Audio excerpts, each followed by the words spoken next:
Voilà, bonjour les amis. Alors aujourd'hui, l'Église fêtant la nativité de Jean le Baptiste, eh bien nous allons retrouver l'évangile de Luc, une fois n'est plus coutume, au chapitre 1, les versets 57 à 66.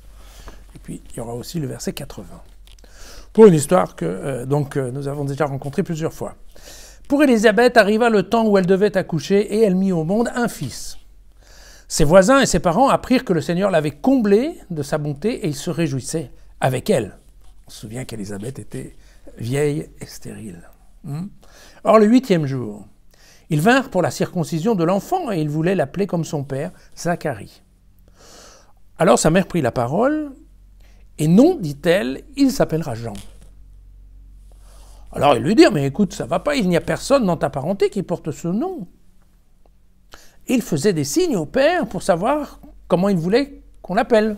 Vous vous souvenez que Zacharie était tombé muet, parce qu'il n'avait pas cru dans l'annonce de l'ange.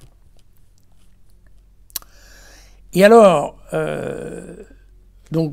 Zacharie prend une tablette et il écrit ces mots. Son nom est Jean. C'est pas sera Jean, c'est son nom est Jean. Et tous furent étonnés. À l'instant, sa bouche et sa langue furent libérées et il parlait bénissant Dieu. Alors, la crainte s'empara de tous ceux qui habitaient alentour. Et dans le haut pays de Judée, tout entier, on parlait de tous ces événements. Tous ceux qui les apprirent les gravèrent dans leur cœur. Et ils se disaient, que sera donc cet enfant? Et vraiment, la main du Seigneur était avec lui. Quant à l'enfant, il grandissait et son esprit se fortifiait. Et il fut dans les déserts jusqu'au jour de sa manifestation à Israël. Voilà. Bon. Donc, vous vous souvenez, on avait déjà lu ce passage-là, et vous vous souvenez aussi que c'est un beau roman, en fait. Il n'y a rien de certain là-dedans. C'est une création littéraire de l'évangéliste Luc, parce que, globalement, il ne voulait pas faire une biographie de Jésus en démarrant à 30 ans. Et donc, donc ils ont un peu imaginé, on dira, l'enfance de Jésus. Et donc, il faut prendre ce genre de texte avec un certain recul, on est bien d'accord. Voilà. Par contre, ce que je pense, c'est que ce serait plutôt intéressant qu'on lise ensemble la première lecture, qui aujourd'hui était le texte d'Isaïe au chapitre 49, les versets 1 à 6. Et vous allez voir, c'est assez lié. Écoutez-moi, vous les îles, soyez attentives, population du lointain. Le Seigneur m'a appelé dès le sein maternel, dès le ventre de ma mère, il sait répéter mon nom. Il a disposé ma bouche comme une épée pointue. Dans l'ombre de sa main, il m'a dissimulé. Il m'a disposé comme une flèche acérée. Dans son carquois, il m'a tenu caché. Il m'a dit, mon serviteur, c'est toi, Israël.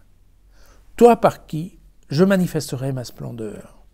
Alors, moi je me disais, c'est en vain que je me suis fatigué, c'est pour du vide, pour du vent, que j'ai épuisé toute mon énergie. En fait, mon droit m'attendait auprès du Seigneur, ma récompense auprès de mon Dieu. À présent, en effet, le Seigneur a parlé, lui qui m'a formé dès le sein maternel pour être son serviteur, afin de ramener Jacob vers lui, afin qu'Israël, pour lui, soit regroupé. Dès lors, j'ai du poids aux yeux du Seigneur et ma puissance, c'est mon Dieu. Il m'a dit, c'est trop peu que tu sois pour moi un serviteur en relevant les tribus de Jacob et en ramenant les persévérés d'Israël. Je t'ai destiné à être la lumière des nations, afin que mon salut soit présent jusqu'à l'extrémité de la terre. Voilà. Donc vous voyez, il s'agit des chants de ce qu'on appelle le serviteur souffrant. C'est quelque chose qu'on trouve au moins 5 fois dans le livre d'Ésaïe, des passages comme ça où on parle d'un serviteur souffrant. Et évidemment, le contexte n'a rien à voir, puisque nous sommes dans le livre d'Ésaïe aux alentours du 8e siècle avant Jésus-Christ, donc c'est quand même une paye. Et puis, Et puis, à cette époque, en fait, c'était le moment où, effectivement, le roi perse Cyrus avait gagné contre Nabuchodonosor, le babylonien, et donc il allait revenir, probablement libérer les Juifs qui étaient exilés à Babylone. Et donc, évidemment, Ésaïe, dans ce cas, change un peu de discours, de tactique, et puis vous voyez, donc il nous parle en fait de son nouveau rôle, en fait, parce que c'est ça dont il est sujet. Alors, ce qui est intéressant, c'est uniquement, et c'est pour ça que l'Église a choisi cette première lecture, c'est pour bien nous montrer que dans le contexte biblique, en fait, Dieu choisit un certain nombre d'acteurs clés de l'histoire dès le sein maternel. D'accord ? Et donc, c'est vraiment un choix in utero, si ce n'est pas au moment de la conception. D'accord ? Et quand c'est le cas, vous remarquerez que Dieu donne un nom à la personne, change le nom qui était prévu. Donc, vous voyez que dans ce cas-là, en effet, Ésaïe commençait à s'appeler Israël, puisque le projet, en fait, c'était de regrouper à nouveau tous les Juifs en Israël, hein, faire revenir, en effet, donc les exilés de Babylone sur la Palestine. Et donc, vous voyez que, en même temps qu'il y a le nom, il y a la mission, et en fait, le nom, donne quelque part la mission. Et vous voyez que cette mission, elle est toujours un peu quelque part de proclamer, puisque là, on a bien le glaive qui est associé à la langue. Hein. Donc, on comprend bien hein, l'analogie, en fait, qui va pousser Luc et Matthieu. Enfin, là, dans ce cas-là, surtout Luc, n'est-ce pas, à bien voir que, en effet, le sort était joué dès le départ pour le petit Jean Baptiste, hein, le fils de Zacharie, donc, d'accord, et comme le petit Jésus, le fils de Marie. On comprend bien que d'une part, ça a été la surprise, hein, puisque toutes les deux sont tombées enceintes, l'une n'y croyait plus et l'autre n'y croyait pas encore, mais typiquement, tout ça est l'œuvre de Dieu. Et donc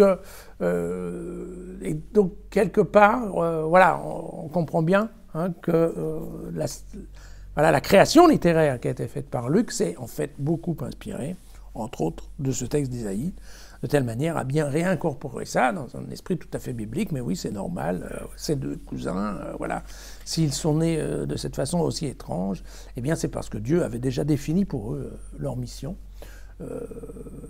Et dans ce cas-là, la mission étant effectivement de proclamer. Ce qui est d'ailleurs, on retrouve ça en Matthieu, donc plus tard au chapitre 11, au verset 11. « En vérité, je vous le déclare, parmi ceux qui sont nés d'une femme, il ne s'en est pas levé de plus grand que Jean le Baptiste, et cependant, le plus petit dans le royaume des cieux est plus grand que lui. » Vous savez, c'est ce qu'il a répondu à des suiveurs de Jean-Baptiste qui étaient venus le voir en disant « Dis donc, Jean-Baptiste, il aimerait bien savoir, c'est toi ou c'est pas toi le Messie ?» Voilà. Et donc, vous voyez qu'à ce moment-là, Matthieu nous remet bien ces deux projets divins qu'ont été ces deux garçons. Voilà. Tout ça pour vous dire qu'en fait, la sélection se fait bien souvent avant la naissance, si vous ne l'aviez pas encore découvert. À demain.